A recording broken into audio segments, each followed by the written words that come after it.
집으로 돌아가는 아들, 돌아온 탕자라는 제목으로 말씀을 전하고자 합니다.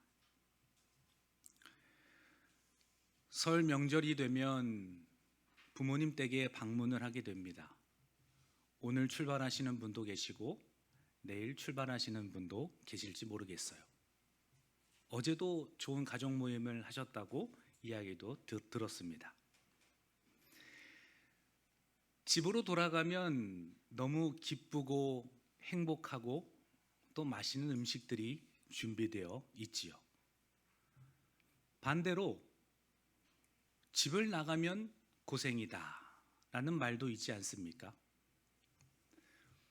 누구나 어릴 때 한 번쯤 이런 생각을 해보셨는지 모르겠어요. 나도 독립해서 살아보고 싶다. 나도 부모님의 간섭을 받지 않고 살아보고 싶다. 그러한 생각들을 젊은 날에 누구나 한 번쯤은 생각해 보지 않았겠어요? 그런데 막상 독립을 한 사람들의 이야기를 보면 참으로 막막하다. 그러한 이야기들을 듣기도 합니다. 집을 떠나서 자취를 하고 혼자 살다 보니 이 먹는 게 보통 일이 아닌 거죠.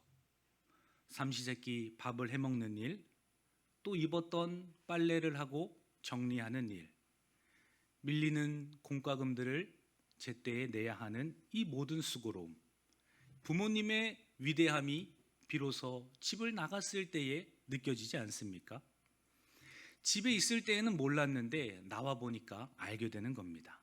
집이 얼마나 편했는지, 집이 얼마나 좋았는지 그때 아는 것입니다. 오늘 본문에 나오는 둘째 아들의 이야기도 그와 동일합니다. 돌아온 탕자의 비유는 하나님을 떠난 우리의 모습을 보여주고 있기도 합니다. 부모님의 집을 떠나서 고생하는 아들의 모습이 하나님을 떠난 우리의 모습을 떠올리게 한다라는 겁니다. 사랑하는 성도 여러분, 오늘 말씀을 통해 하나님이 계신 집으로 돌아오시고 또 나를 기다리시는 하나님을 만나시는 우리 성도님 되기를 예수님의 이름으로 축원합니다. 오늘 본문 말씀 11절부터 13절까지 우리 한 번만 더 읽겠습니다. 또 이르시되 어떤 사람에게 두 아들이 있는데 그 둘째가 아버지에게 말하되 아버지여 재산 중에 내게 돌아올 분깃을 내게 주소서 하는지라. 아버지가 그 살림을 각각 나눠 주었더니 그 후 며칠이 안 되어 둘째 아들이 재물을 다 모아가지고 먼 나라에 가 거기서 허랑방탕하여 그 재산을 낭비하더니. 아멘. 오늘 본문의 전체의 흐름을 보면 아버지는 참 좋은 아버지였습니다. 아버지입니다. 풍족한 것이 많은 아버지다. 상당한 재산과 종들을 거느리고 있었던 아버지라는 것을 본문 전체의 흐름 속에서 우리에게 가르쳐 줍니다. 17절 말씀에서도 내 아버지에게는 양식이 풍족한 품꾼이 얼마나 많은가. 아버지가 풍요로운 분이시라는 것을 설명합니다. 품꾼이 많고 양식이 풍족하며 잔치를 베풀 능력이 있으신 분이시고 송아지를 잡아서 많은 사람들에게 대접할 수 있는 그러한 모든 풍요로움이 있는 집의 아버지였다라는 거예요. 그러나 이 둘째 아들은 아버지를 떠나 살고 싶어 합니다. 모든 것이 다 갖춰져 있는 집이고 아버지였지만 그 품을 떠나고 싶어 하죠. 아버지의 집의 풍요를 누리면서도 아버지와 함께 사는 삶을 원하지는 않습니다. 더 나아가서 아버지는 재산만 많은 것이 아니에요. 사랑이 너무나도 많다고 묘사됩니다. 둘째 아들은 받아들이기 어려운 요구를 합니다. 12절 말씀에서 아버지여 재산 중에서 내게 돌아올 분깃을 내게 주소서. 아버지 입장에서도 받아들이기 힘든 아들의 이야기이고 예수님의 이 비유의 청중을 듣는 사람들도 충격을 받습니다. 아니 유대 문화에서는 그런 아들을 본 적이 없거든요. 그런 비유의 말도 경험해 본 적이 없습니다. 이 말은 사실상 아버지가 돌아가신 후에 받을 것을 지금 나에게 주십시오 라는 의미가 담겨 있기 때문입니다. 모세율법에 의하면 신명기 21장 17절 말씀에 반드시 그 미움을 받는 자의 아들을 장자로 인정하여 자기의 소유에서 그에게는 두 몫을 줄 것이니 그는 자기의 기력의 시작이라 장자의 권리가 그에게 있음이니라. 부모가 돌아가시고 난 이후에 재산 분배를 할 때에 첫째 장자에게 두 몫을 주고 둘째에게는 한 몫을 주어야 하는, 첫째 아들에게는 3분의 1을 주고 둘째 아들에게는 3분의 1을 주어야 하는, 이 아버지가 사후에 일어날 일들을 모세율법에서 기록하고 있는 것을 보았을 때 마음대로 아버지가 살아계실 때 재산을 요구한다는 것은 받아들이기 어려운 일이었다라는 겁니다. 가문의 질서 속에서 아버지가 돌아가시고 난 이후에 그때 진행되는 일들이기 때문이에요. 당시 예수님의 비유를 듣는 이 청중들도 충격을 받습니다. 이 정서상 도저히 이해할 수 없는 말들을 예수님께서 지금 하고 있는 겁니다. 당시에 아버지는 어떠한 의미의 자리에 계시고 어떠한 분입니까? 유대 전통과 그 정서에 따르면은 아버지는 가문의 최고의 권위자입니다. 재산도 많고 사랑도 많고 종들에게도 존경받는 이 아버지일 뿐만 아니라 유대 사회 자체에서도 이미 아버지라는 존재는 그러한 분이셨다라는 거예요. 공동체는 가장 중심으로 진행이 됩니다. 그 공동체에서도 가장 중심적인 역할을 했었던 사람이 아버지입니다.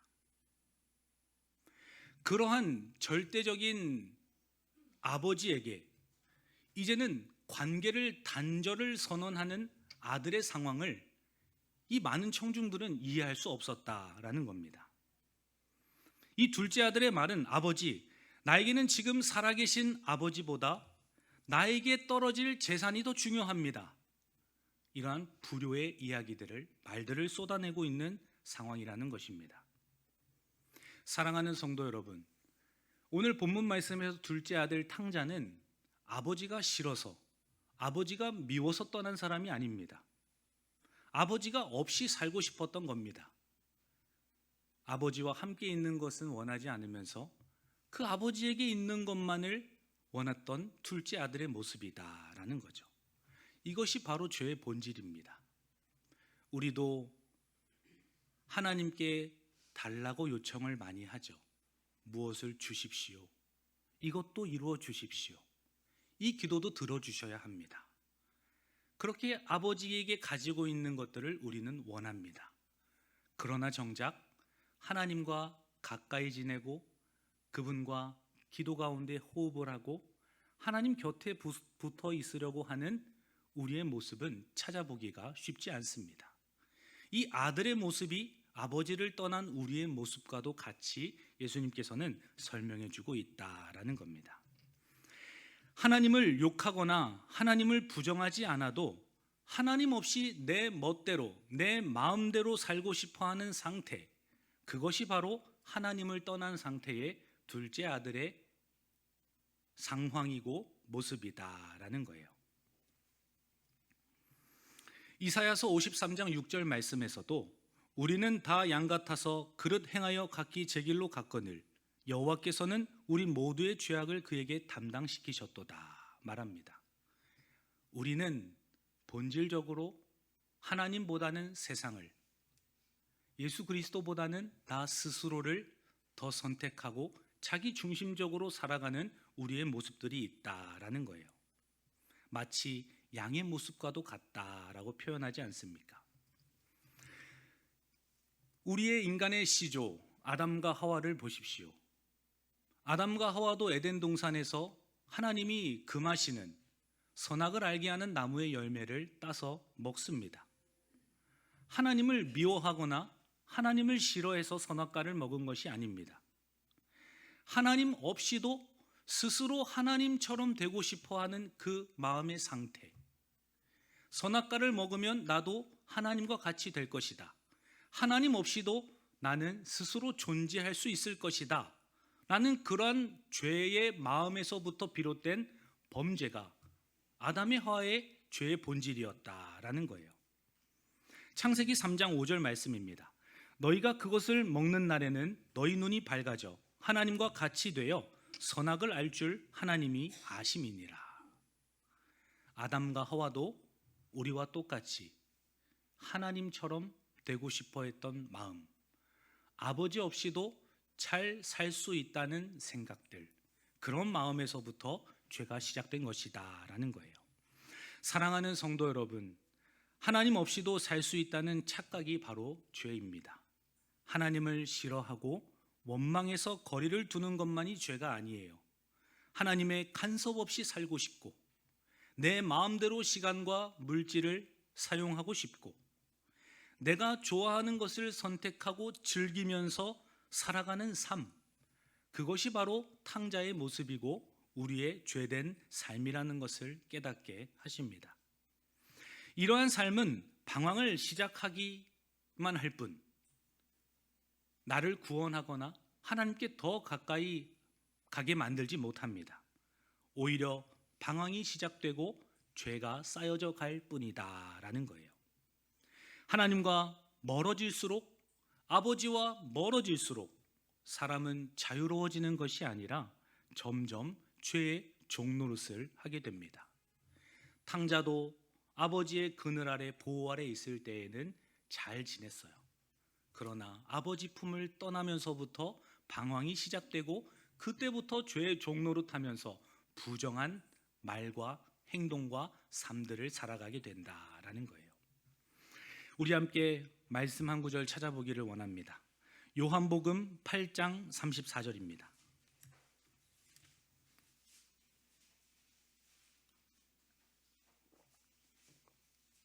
요한복음 8장 34절입니다. 함께 읽습니다. 예수께서 대답하시되 진실로 진실로 너희에게 이르노니 죄를 범하는 자마다 죄의 종이라. 아멘. 예수님을 떠나서, 하나님을 떠나서 지내는 모든 삶은 방황의 시작이고 죄와 진노를 쌓아갈 뿐입니다. 죄를 범하는 자마다 죄의 종이기 때문인 것입니다.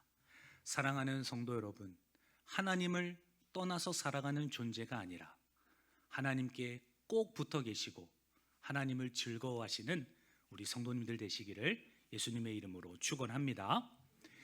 아들이 이러한 마음을 가지고 재산을 달라고 하면서 집을 떠나 먼 나라로 갑니다. 그때 아버지의 마음은 어떠했을까요?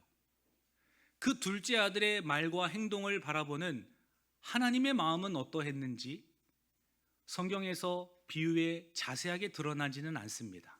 그러나 하나님 아버지의 마음을 우리가 볼 수 있다라는 것이에요. 탕자가 집을 떠났을 때 아버지는 아들을 붙잡지 않습니다. 성경에서는 이 아버지의 시간을 길게 설명하지 않지만 한 구절을 통하여서 아버지의 모든 시간들을 다 설명해 주고 있어요. 우리 오늘 본문 20절 말씀 같이 한번 보기를 원합니다. 누가복음 15장 20절 말씀 우리 함께 읽습니다. 이에 일어나서 아버지께로 돌아가니라. 아직도 거리가 먼데 아버지가 그를 보고 측은히 여겨 달려가 목을 안고 입을 맞추니. 아멘.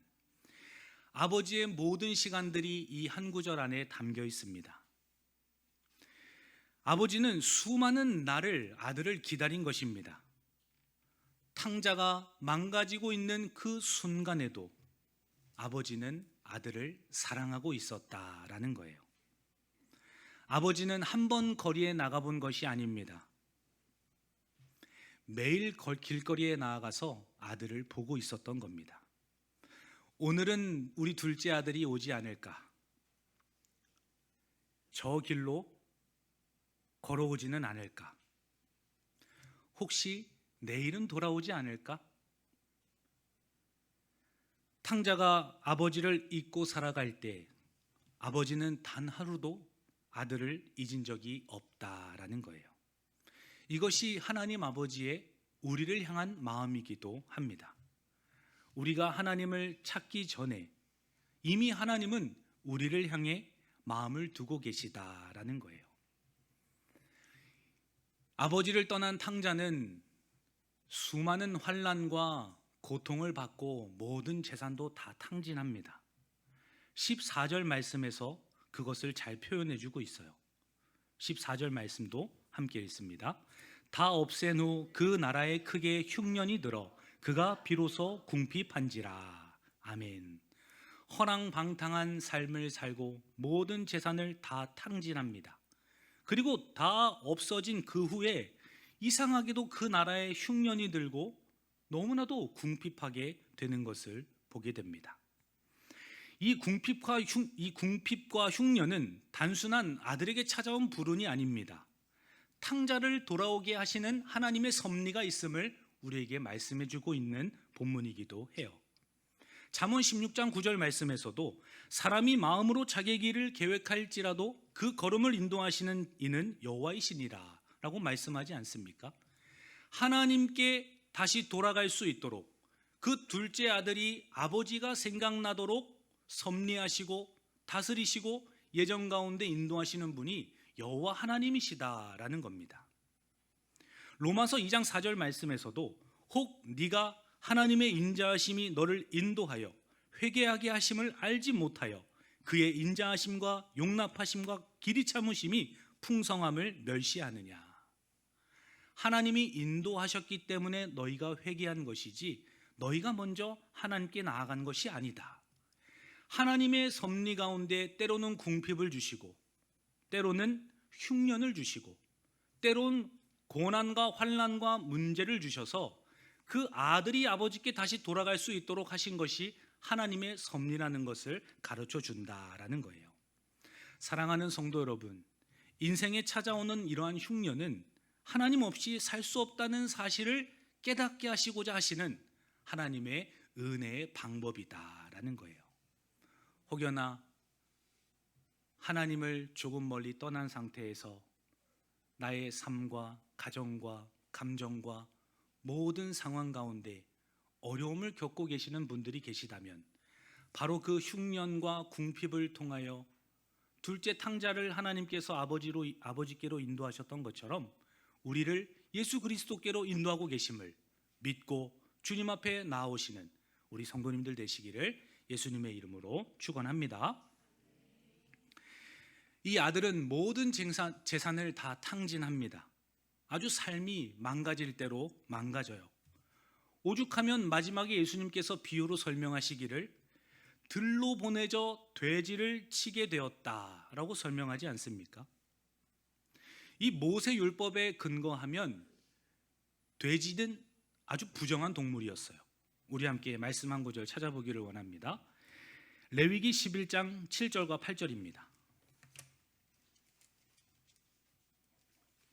레위기 11장 7절과 8절입니다.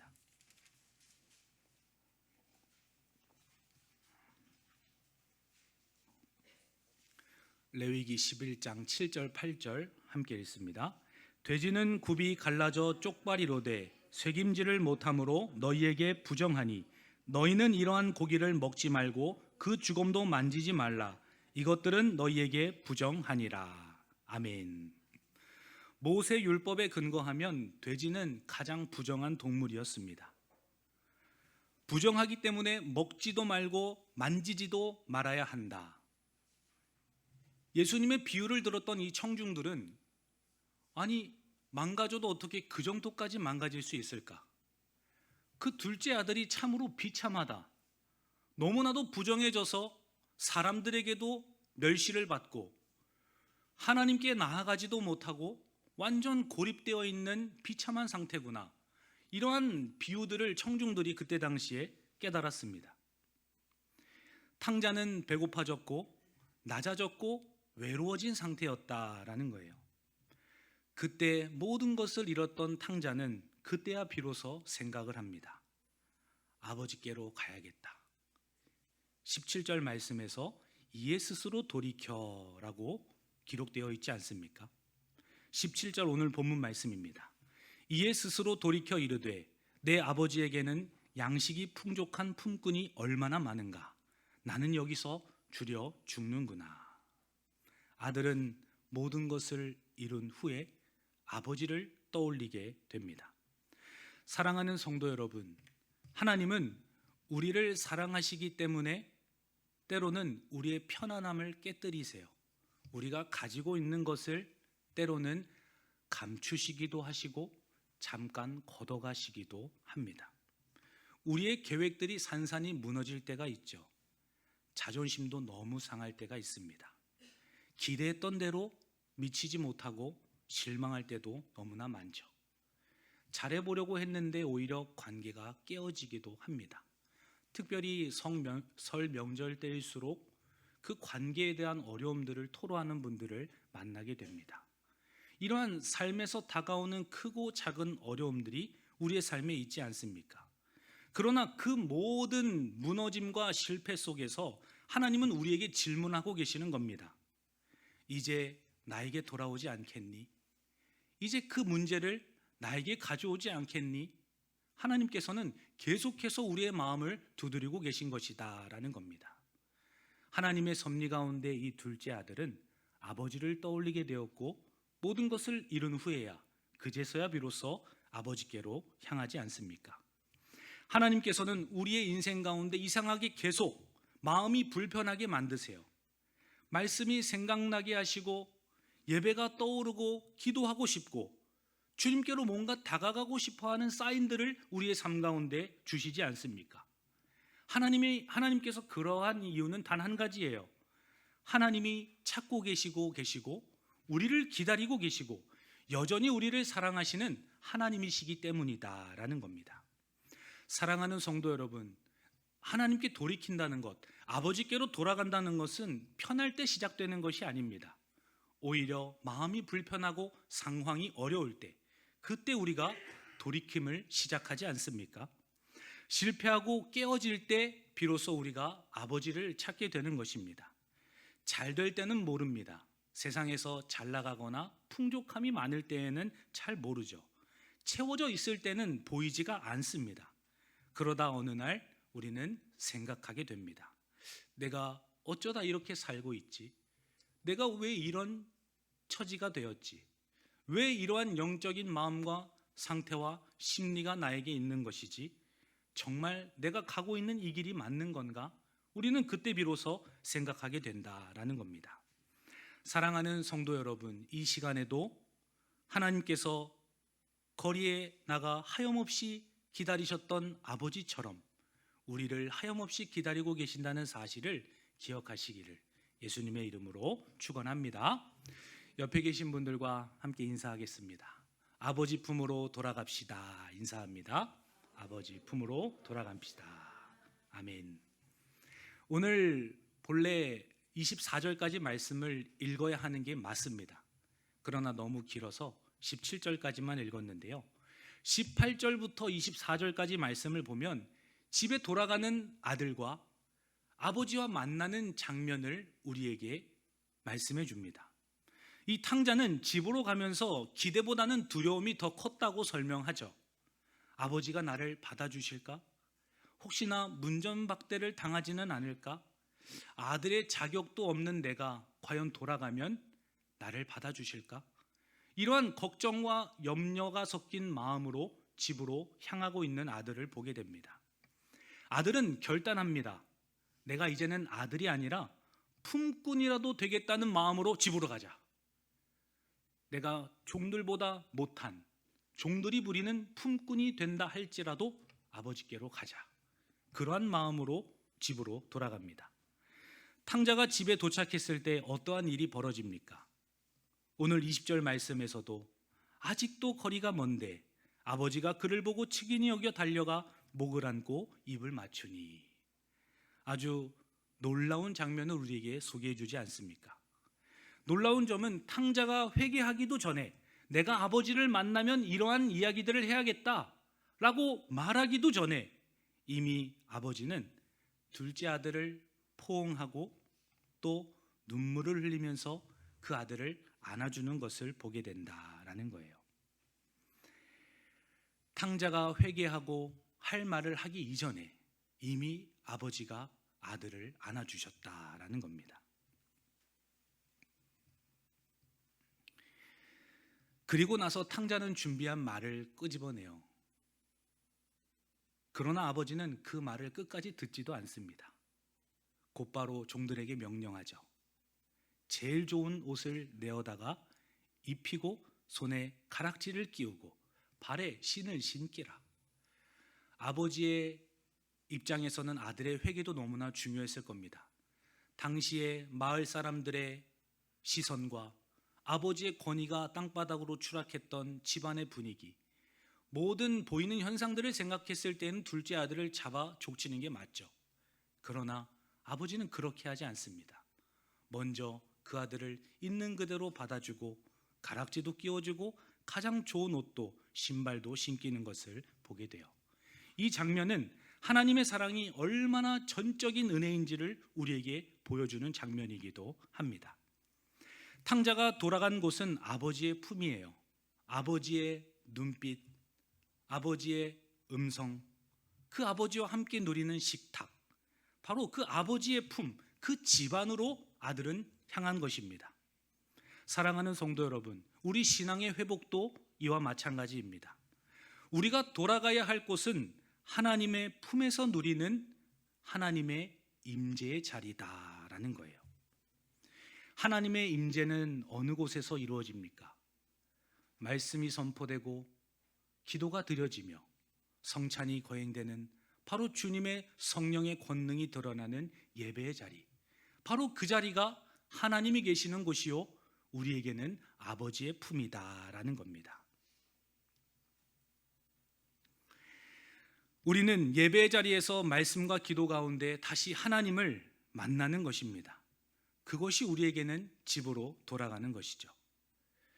그때 비로소 탕자가 살아났던 것처럼 우리의 영혼이 그때 비로소 살아나는 것입니다. 에스겔서 18장 32절 말씀입니다. 주 여호와의 말씀이니라. 죽은 자가 죽는 것도 내가 기뻐하지 아니하노니 너희는 스스로 돌이키고 살지니라. 살아있는 자는 하나님께 돌이킨 자라고 에스겔 선지자도 설명합니다.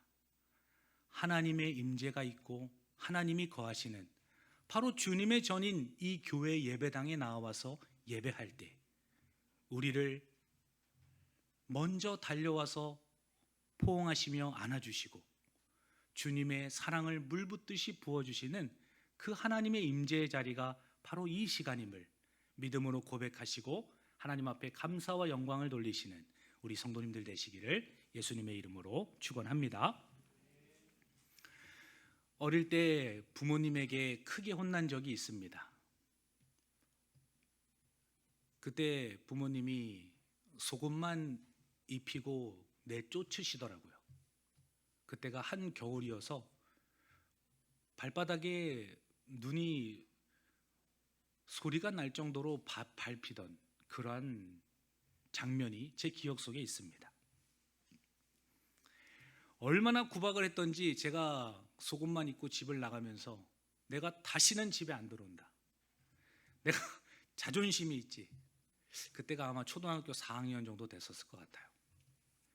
한참 말 안 듣는 나이여서 그런지 몰라도 얼마나 혼내도 말을 안 들으니까 내쫓으셨습니다. 나갈 때는 호언장담하면서 내가 다시는 안 돌아온다. 아주 문까지 발로 차면서 제가 집을 나갔습니다. 근데 큰 소리를 치고 나오긴 나왔는데 뭐 가릴 것도 마땅치 않고 주변에서 사람들은 자꾸 보는 것 같고 그래서 골목에서 이렇게 숨어 있었어요. 얼마나 시간이 지났는지 점점 날이 어두워지더라고요. 해가 지고 밤이 되니까 왜 이렇게 무섭고 더 추운지 결국에 집 앞을 제가 서성였습니다. 차마 들어가지는 못하고 노래도 불러보고 헛기침도 해보고 누나들 이름도 불러보고 했는데 아무도 문을 열어주지 않더라고요. 근데 제가 집으로 갔던 이유가 무엇입니까? 돌아갈 때가 집밖에 없었다는 사실도 맞는 것이지만 집으로 돌아갈 때 부모님은 결국 나를 받아준다는 확신이 있었기 때문이에요. 그런 마음의 확신이 있었기 때문에 다시 집으로 돌아간 것이죠. 그때 부모님은 저를 안아주시고 눈물로 발을 닦아주시면서 따뜻한 밥을 미리 준비해 주시고 계셨더라고요. 그때 얼어붙은 몸과 마음이 한순간에 다 녹아내리면서 제가 잘못했습니다. 제가 너무나도 말을 안 들어서 너무나 죄송합니다. 그러한 눈물의 고백을 했던 기억이 있습니다. 하나님께서는 우리가 주님께로 다시 돌아올 수 있도록 말을 안 들으면 혼내서라도 가지고 있는 것들을 잠시 걷어가시더라도 하나님은 반드시 우리를 하나님의 품으로 돌아오게 하십니다. 그것이 호세아서 6장 1절에 기록되어져 있는 말씀과도 같아요. 우리 마지막으로 함께 찾아보기를 원합니다. 호세아서 6장 1절입니다.